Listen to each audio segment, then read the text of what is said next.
Welcome back to BRK news. Right మిగిలిన updates చూసుకున్నట్లయితే నంద్యాల జిల్లా ఆళ్లగడ్డ మండలం నల్లగట్ల బత్తలూరు మధ్యన రోడ్డు ప్రమాదం జరిగింది. ఈ ఘటనలో 4 మృతి చెందారు. తిరుపతి నుంచి హైదరాబాద్ వెళ్తున్న కారు అదుపు తప్పి డివైడర్ అయితే దాటి ఎదురుగా వస్తున్న ప్రైవేట్ ట్రావెల్స్ బస్సుని ఢీకొట్టింది. కారులో ఉన్న 4 అక్కడికక్కడే మృతి చెందగా మరో 2 అయితే తీవ్రంగా గాయపడ్డారు. క్షతగాత్రులనైతే ప్రభుత్వ ఆసుపత్రికి తరలించారు. ఇక బస్సులోని ప్రయాణికులు క్షేమంగా బయటపడ్డారు. ప్రైవేట్ ట్రావెల్స్ బస్సు హైదరాబాద్ నుంచి పుదుచ్చేరికి అయితే వెళ్తుంది.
నంద్యాల జిల్లా ఆళ్లగడ్డ మండలం నల్లగట్ల బత్తలూరు మధ్యన అయితే రోడ్డు ప్రమాదం జరిగింది. ఈ ఘటనలో 4 మృతి చెందారు.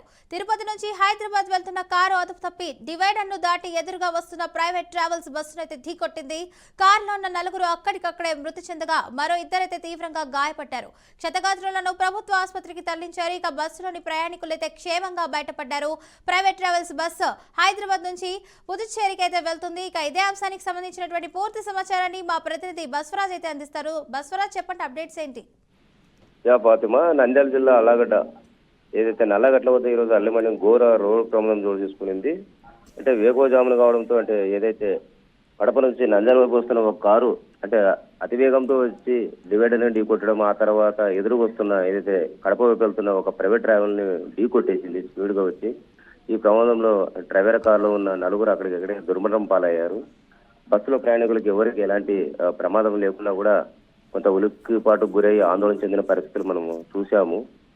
ఈ పరిస్థితి ఎక్కువగా మనం చూస్తూ ఉన్నాము. ఏదైతే సిరివెల్ల మెట్ట వద్ద మన జస్ట్ 15 రోజుల కిందే భారీ ప్రమాదము లేదా రోడ్డు ప్రమాదం చోటు చేసుకుంది. అంటే వరుసగా అర్లీ మార్నింగ్ ఈ ట్రావెల్స్ ఇలా కార్లు కావచ్చు, బస్సులు కావచ్చు, ఒకదాని ఒకటి కొట్టుకొని ప్రాణాలు గాలిలో కలిసిపోతున్నాయి.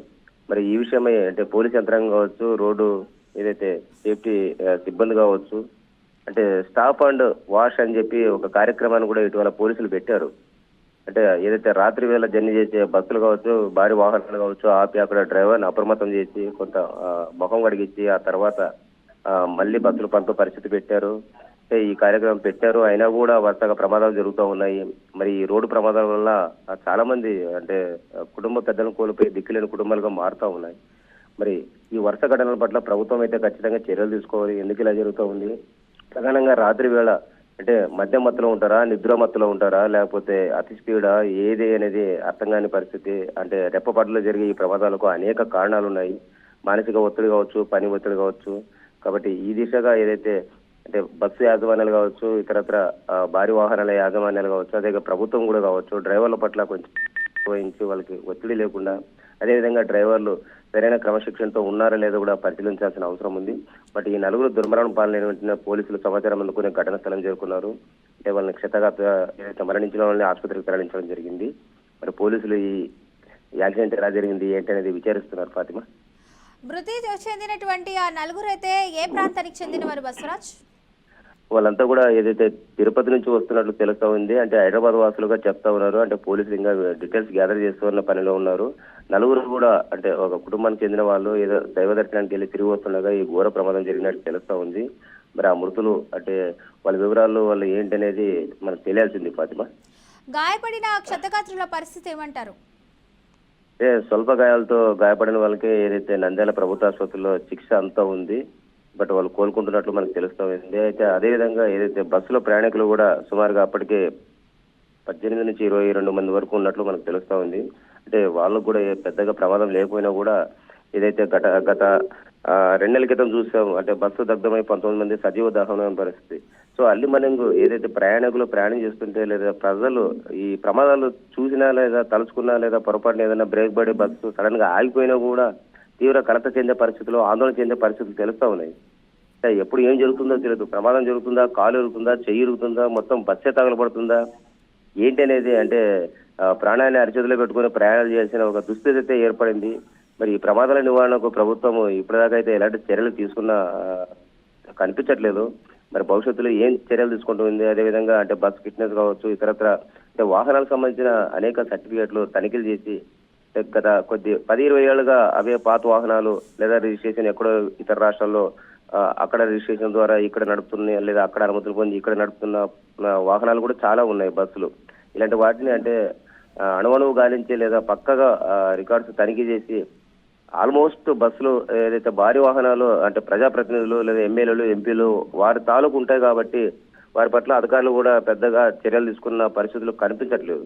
అయితే బస్సు ఓనర్లు ఎవరు, ప్రజాప్రతినిధుల ఇంకా బడా వ్యక్తుల అనేది కాకుండా ప్రయాణికులను దృష్టిలో పెట్టుకొని లేదా సామాన్య ప్రజలను దృష్టిలో పెట్టుకొని బస్సు యొక్క ఫిట్నెస్ కావచ్చు, ఇతర సర్టిఫికేట్లు ఈ కండిషన్ ఉందా లేదా ఇవన్నీ కూడా పక్కగా చేస్తే ప్రమాదాలు కొంత నివారించవచ్చు. అదేవిధంగా ఈ డ్రైవర్ల విషయంలో కూడా ఒకే డ్రైవరు తరచుగా ప్రయాణాలు చేయడం వల్ల, రెస్ట్ లేకపోవడం వల్ల కూడా ఇలా జరుగుతున్నట్లు తెలుస్తా ఉంది. పైగా ఏదైతే అర్లీ మార్నింగ్ ఏదైతే అంటే 1-2 గంటల నుంచి 4 గంటల మధ్య ఈ సమయంలోనే ఎక్కువగా మనిషికి నిద్రమత్తు ఉంటుంది కాబట్టి అలాంటి సమయంలోనే ప్రమాదాలు జరుగుతున్నట్లు మనకు తెలుస్తా ఉంది. మరి ఆ దిశగా ప్రభుత్వం ఎలాంటి చర్యలు చేపడుతుందో చూడాలి Fatima. Right, thank you Basavaraj for the update.